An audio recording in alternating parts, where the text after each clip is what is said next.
एक महत्वपूर्ण बात है कि नगर में और आसपास के क्षेत्र में चर्चाओं का दौर गर्म है। भाटीसुरा से रेलवे का बाईपास हम उन सौभाग्यशाली नगरों में से होंगे देश के जहां पर रेलवे का बाईपास होगा, लेकिन उस बाईपास को लेकर जो जगह चिन्हित की गई हो उस जगह को लेकर कई सुझाव इस तरीके के आए हैं कि रास्ता छोटा भी हो सकता है, शासकीय जमीन भी है, रास्ता छोटा भी हो सकता है, रेलवे को उसमें कम पैसा किसानों को देना पड़ेगा, रास्ता भी छोटा होगा तो निर्माण में भी खर्च कम लगेगा और वो सर्व सुविधायुक्त बाईपास होगा। तो एक बार लोगों के जो सुझाव है उसको गंभीरता से लेकर फिर से उसका सर्वे करवाएं, ऐसा मैं माननीय सांसद जी के सामने और आपके सामने इस विषय को रखता हूं। दूसरी एक बात और कहना चाहता हूं, वर्षों वर्ष पुरानी हमारी मांग थी, अभी जब इस कार्यक्रम की योजना और स्वीकृति माननीय सांसद जी के प्रयासों से हुई और सांसद जी ने जब सूचित किया तो हमने सांसद जी के सामने फिर इस वाली बात को रखा कि हमको ये मेला गाड़ी जो कोटा से नागदा तक आती है और ये मेला गाड़ी पहले रतलाम तक जाया करती थी, ये रतलाम तक थी, लेकिन कोरोना काल में इसका रतलाम जाना बंद हुआ और तब से लेकर ये गाड़ी अभी तक बंद है। हमने तुरंत फिर से स्मरण कराया, सांसद जी ने हमको उस दिन आश्वासन भी दिया है।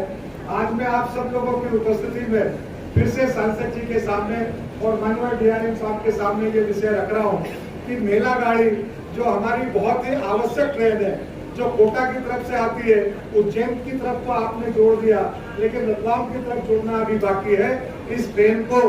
रतलाम तक बढ़ाने का काम कर देंगे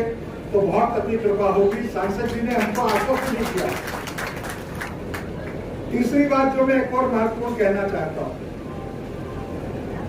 ये हम बिरलाग्राम और मंडी, ये नागदा का मंडी क्षेत्र कहलाता है और ये इस तरफ नागदा का बिरलाग्राम क्षेत्र कहलाता है। जब हम इस ब्रिज से उतरकर बिरलाग्राम की साइड में उतरते हैं तो जैसे ही रेलवे कॉलोनी समाप्त होती है, रेलवे की ही जमीन पर एक आम रास्ता है जो बिरलाग्राम की तरफ जाता है। हम ये नहीं कह रहे कि उस जमीन को, उस रास्ते को आप नगर पालिका को दे दें, आप भविष्य में अपनी उपयोगिता के अनुसार उसको जैसा भी उपयोग करना चाहते हो आप करें, आधिपत्य आपका रहे, लेकिन नगर पालिका केवल उसको पैदल चलने लायक बना दे। अभी उस पर पत्थर होते हैं, कंक्रीट होती है, चलने में लोगों को असुविधा होती है, हम उसको सीमेंट कंक्रीट कर देंगे, आधिपत्य आपका ही रहेगा, आपकी रेलवे की सड़क रहेगी। हमने इस तरीके के पहले कई काम किए हैं। मान लीजिए उधर डॉक्टर शर्मा की गली से जब आपकी रेलवे कॉलोनी में आते हैं तो उधर से ही नगर पालिका क्षेत्र से आपका रास्ता है, वहाँ पर भी आपने बनाने का काम किया है। तो ये अगर आप स्वीकृति प्रदान कर देंगे तो वहाँ पर मुश्किल से मुझे लगता है कि 50 मीटर 75 मीटर का रास्ता है, उस पर नगर पालिका सीमेंट कंक्रीट कर देगी तो नगर को बड़ी सुविधा होगी। वो एक आम रास्ता है और आधे नगर के उपयोग में लगातार बिरलाग्राम से और नागदा आने में होता है। तो इस बात को भी माननीय सांसद जी और डीआरएम साहब ध्यान रखेंगे, ऐसा मैं निवेदन करता हूँ। तीसरी एक महत्वपूर्ण बात, ये जो ओवरब्रिज है भाई साहब, इस ओवरब्रिज पर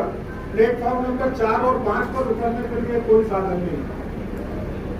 और जब तक ये आपके ब्रिज का निर्माण हो रहा है, मुझे लगता है कि एक टेम्परेरी व्यवस्था हमको वहां से प्लेटफॉर्म पर उतरने की करनी चाहिए। ये इसलिए है कि आपका जो अगला ब्रिज है प्लेटफॉर्म के उस कोने पर, जो व्यक्ति इस पर चढ़कर आ जाता है, कई बार उसकी ट्रेन मिस होने का संभावना रहती है,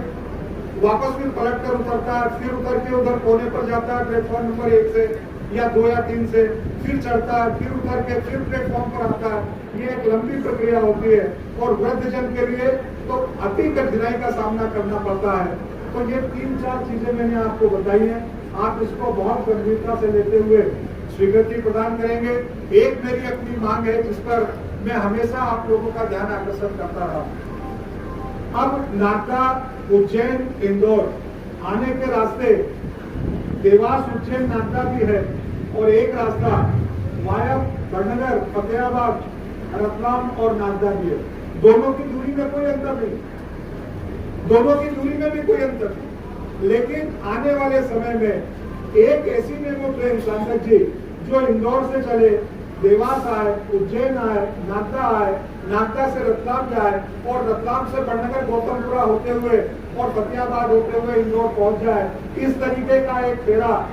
इस ट्रेन का यदि हो जाएगा तो केवल ये सुविधा नागदा की नहीं होगी, ये पूरे मालवा अंचल की होने वाली है, जिसमें नागदा भी होगा, इंदौर भी होगा, देवास भी होगा, रतलाम भी होगा और ये इस क्षेत्र के लिए बहुत बड़े सूत्र के रूप में काम करेगी। आप सब लोगों ने मेरी बात को सुना है, मुझे विश्वास है कि मैंने जिन बातों को रखा है, अन्य फालतू बात एक भी नहीं की है। जो 4-5 बातें रखी हैं उन पर आप गंभीरता से विचार करेंगे और वो सारी उपलब्धियां हमको मिलेंगी। सभी को नमस्कार।